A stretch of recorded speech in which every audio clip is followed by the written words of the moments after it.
When most people think about Vikings, they picture the burning monastery at Lindisfarne in 793. But Lindisfarne wasn't an isolated incident. It was the opening chapter of nearly 3 centuries of Scandinavian expansion across Europe. Generation after generation of Norse warriors crossed the North Sea and Atlantic, attacking monasteries, towns, kingdoms, and eventually founding settlements that permanently reshaped European history. The descendants of the same pagan societies that had spent centuries resisting Christian expansion now carried the war directly into Christian Europe.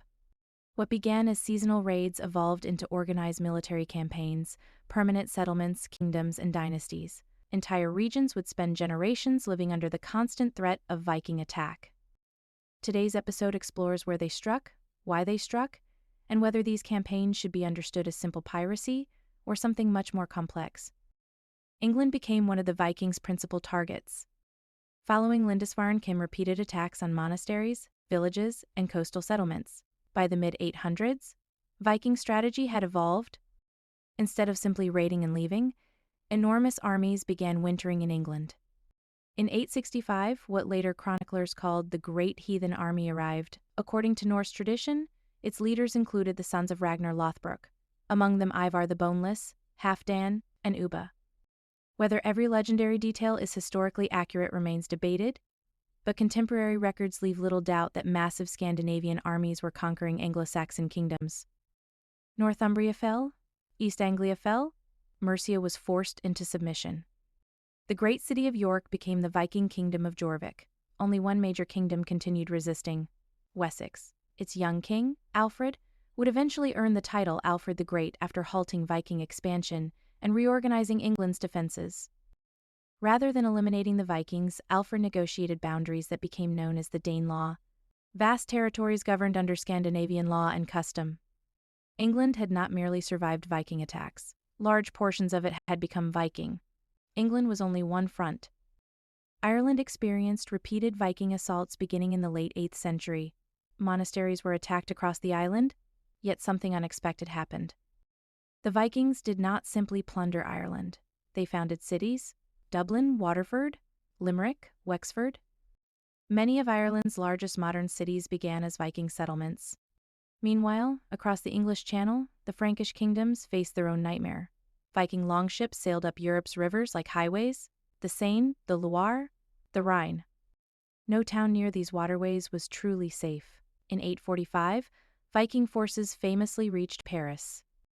Rather than defeating them outright, King Charles the Bald paid an enormous ransom to persuade them to leave. The payment only encouraged future attacks. Eventually, Frankish rulers changed strategy. Instead of endlessly fighting Viking armies, they granted land to one Viking leader named Rollo. This territory became Normandy, the land of the Northmen. Ironically, within a few generations, Rollo's descendants had become Christian nobles themselves. One of those descendants would eventually invade England in 1066, as William the Conqueror. One of history's most debated questions is why monasteries were attacked so frequently. The simplest answer is wealth. Monasteries concentrated precious metals, illuminated manuscripts, imported goods, livestock, and stored food. Unlike fortified towns, many monasteries had little military protection. From a practical standpoint, they were ideal targets, but economics may not tell the whole story. Remember what we discussed in earlier episodes? For generations before Lindisfarne, Christian kingdoms had expanded into pagan territories throughout Saxony, Frisia, and Scandinavia. Temples had been destroyed, sacred groves cut down, forced baptisms imposed, pagan religious practices outlawed. When Vikings attacked monasteries, they were not merely attacking banks. They were attacking some of Christianity's most visible institutions. Whether individual Viking leaders viewed these raids as revenge, religious resistance, economic opportunity, or all three likely varied from expedition to expedition. The historical evidence supports strong economic motivations. It also demonstrates that many attacks carried enormous symbolic value. Separating religion from economics may oversimplify what was, in reality, a much more complicated conflict. History often depends on where the story begins. If we start at Lindisfarne, Vikings appear to emerge from nowhere as violent raiders attacking innocent monasteries. But if we step back another century or two, we find Christian kingdoms expanding steadily into pagan Europe. Missionaries arrived alongside kings. Political alliances often became religious campaigns. Some conversions were peaceful. Others clearly were not. The Viking Age can therefore be understood in multiple ways. It was unquestionably an era of violence.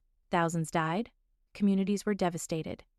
Yet it was also part of a much longer cycle of expansion, retaliation, conquest, and conversion. Eventually, the descendants of those pagan raiders themselves embraced Christianity.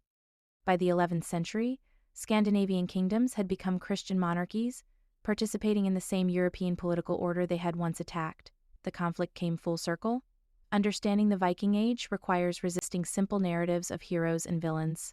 Instead, it asks us to examine how competing civilizations responded when their worlds collided.